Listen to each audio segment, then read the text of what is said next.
I found absolutely 100% unequivocally, ethically, integrity wrong. It was zero doubt about it. Hi, my name's Devon. Today I own several multi-million-dollar companies. We started with $5,000 in a credit card. I don't know the easy way. I only know the hard way. Hey everyone, welcome to the Whiteboard Entrepreneur Podcast. I'm Devon Dickinson. I give straightforward advice for the entrepreneur in all of us.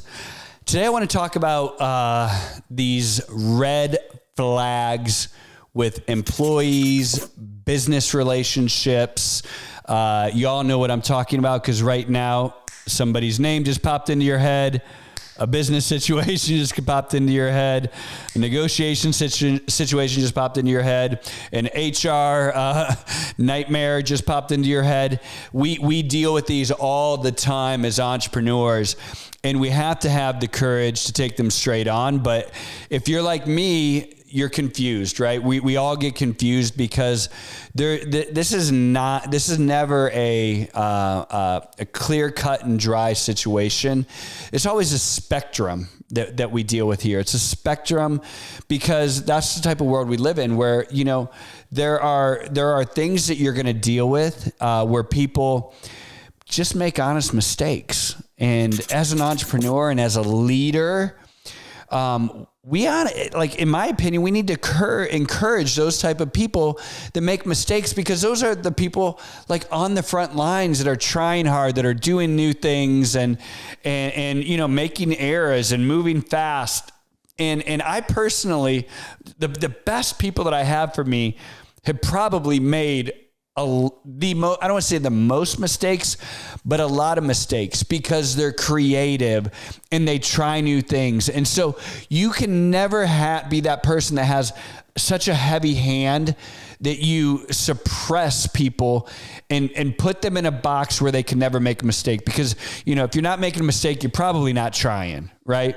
Yeah, you're going to go out there, you're going to have wins and losses. And so as an entrepreneur, we want to encourage that, right? So this is difficult for us, because when we deal with people, we deal with business relationships. I have a business relationship right now that I was pretty invested in over the last year. It was crazy. It was a huge financial investment. Partner in the company, really put ton of time, ton of effort, ton of emotional energy into this. And there came a situation where I found absolutely 100% unequivocally, ethically, integrity wrong. It was zero doubt about it. Zero doubt. And you might say, well, Devon, that's, obviously certainly a red flag, but that's on the far end of the spectrum. That's an easy, boom, kill the relationship, separate immediately, boom. That should be an easy decision. I'm going to tell you, it still wasn't an easy decision at the beginning. And here's why. Because even though it was ethically, morally wrong, the integrity wasn't there, I looked at it and I go, we've all made mistakes, right? Like, I'm sure over the years that I've done something ethically wrong. My integrity is probably, and if you're sitting there thinking, I've never lied, I've never done anything wrong in business, blah, blah, blah, blah, blah, I'm impressed, right? Like, well done. I wish I could say that I'm perfect. I know that I've made mistakes over the years. And so when I was dealing with this person, I felt a ton of like love for them. I want the best for them. They obviously did something terribly wrong, so we needed to talk and we needed to deal with it. Well, when I met with this person in particular, I'm looking them eye to eye, face to face, and I want to hear what they have to say. And this person goes into this tirade, teary-eyed, obviously very sad, but I figured out very quickly that they were sad that they had gotten caught, right? And they were sad that this situation come to a head that they didn't like. But that person, she looked me in the eye and said, I don't regret the decision that I made. I would do it again over and over and over and over again. And I know that it's wrong, but I would still do it again. And right then and there, I knew we would never be able to do business. Because that went from, simply a red flag to like, I don't care. I don't care what other people think. I'm going to do it my way. And the answer was, the only thing that I regret is that I didn't tell you sooner. And they thought that was going to be okay with me. But what that meant to me was, this is a person who literally would do anything and everything wrong. They would lie, they would steal, and they would cheat to get their way. Lie, steal, and cheat to get their way. It wasn't a mistake. It wasn't a whoopsie. This wasn't a bad decision in the time of crisis. This was a conscious decision to lie, steal, and cheat to get your way. And they don't care about anybody else that's affected because they want their way. At that moment in time, even though they were full of tears, I knew that we were done. The relationship was over, kaput. We're done. I'm never talking to you again. And I haven't talked to that person again. We separated the relationship, and it hasn't been easy. It's ended up into a battle, but that's a battle that I'm willing to fight if you lie, steal, and cheat, and you lack integrity. And that's what we deal with in these days as an entrepreneur. Like, now I'll tell you, I have other situations, right, where I have been dealing with people that, not even my best employees, just employees, but they're new, right? And they're trying hard, or they're pushing hard.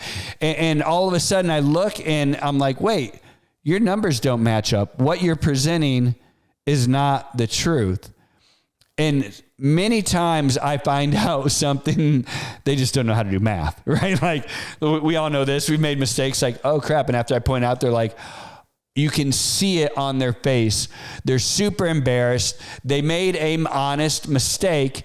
And, you help them with that, right? You don't even come down on somebody like that because they didn't even know that they did something wrong. Obviously, that's this end of the spectrum. We want to have a ton of grace, and we want to encourage that person. We want to help them with their math, probably put people around them that check their math. But like, those are the type of people that we want to invest in, and you don't want to repress them, because that's what I was talking about earlier in the subject, that you can come down so hard on people that you put everyone in a box where they're just fearful to make a mistake, and so they don't take chances, right? So that would be that type of a person. That would be that type of a situation.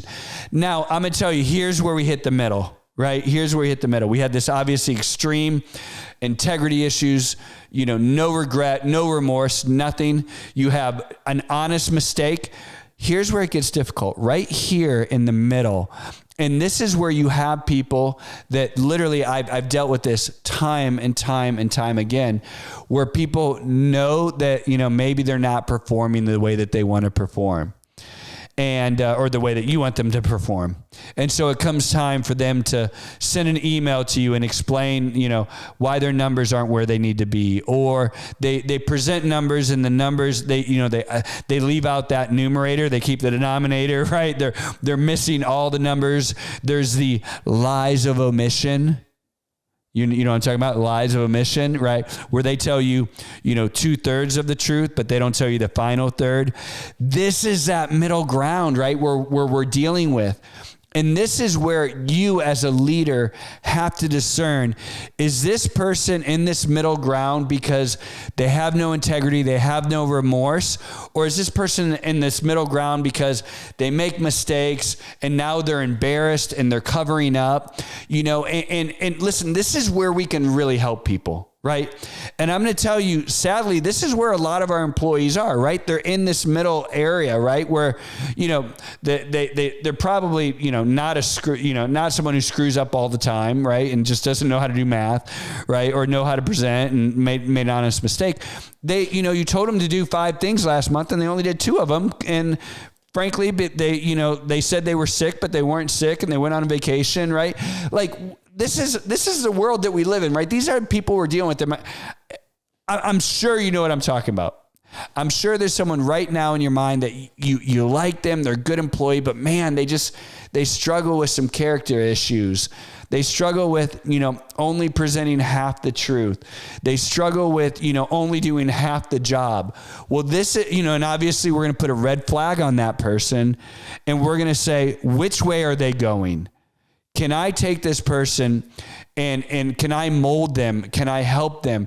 Can I make them feel comfortable enough so that they can be incredibly honest with me? Right? because maybe they don't feel they can be honest with you because they feel like their job's in jeopardy every time they talk to you. That's on you, not on them. Well, it is on them too, right? Because they need to have integrity no matter what. But it is on you, right? Can you make that person feel comfortable enough so that they can really tell you, listen, I got to tell you, I had a really bad month last month. You know, my mom was sick. I was fighting with my wife, and I didn't do what you asked me to do. But I really want to be a great employee, and you know, and let them be forthcoming and comfortable enough with you that we can start to deal with that. Versus, are they literally selfish? Are they only self-centered? You know, and again, don't think that you're not selfish and self-centered, because we all struggle with that as humans. We all do. And so, and honestly, if you're sitting there going, not me, and you're judging all the people that work with you, honestly, you're probably the worst. If you're sitting there judging every single person that works for you, it's probably because that's what you deal with, and now you're putting it all on them. And so if right now you're thinking, that's all of my employees, well, I'm telling you, you're probably the problem. But these people that are in that middle ground, that maybe it's not a red flag, a bright red flag, but it's orange or whatever it is, those are the people that it's our job to help. And if we can move them and get them to feel comfortable so that they can honestly say, I'm not hitting my numbers, can you help? And be honest about that they can be transparent when they say, you assigned me this project, I said I would do it, but I got to be honest, I don't even know how to use that software. And that's where most of these people end up in this situation. They're not just dishonest people. They're not just people that have character flaws and that with no regret, no remorse, nothing, but they're sitting there going, they have insecurities that we as a leader have to help them work through. Now, like I said, when you look at this person and go, their insecurities or whatever it is will not allow them to be transparent, will not allow them to be honest. I've given them the space. They have no regret. They have no remorse. They're only out for themselves. You take that red flag, you plant on them, you give them the HR, and you get them the heck out, and you sever that relationship as quickly as possible. But my challenge to you as the leader, as the entrepreneur, is to really discern, you know, what you're dealing with your employees. This is not easy. I don't have a perfect formula for you. It's going to take work. You're going to have to dig in. You know, I've said this before. I don't know the easy way in anything. I only know the hard way. And in this, the hard way is really digging in and trying to discern, like, is this a person that just has insecurities that I need to help? Or is this a person who's no remorse, no regret, self-centered? They're going to do what they want, when they want, where they want, however benefits them. Those are the people that we get rid of. Everyone else we try to help. And I hope this helps you, because even as I'm talking through it, it helps me think about situations that I'm dealing with. Listen, again, not an easy subject. I'm Devon. I'm the Whiteboard Entrepreneur, and this is the Whiteboard Entrepreneur Podcast. Have a great day.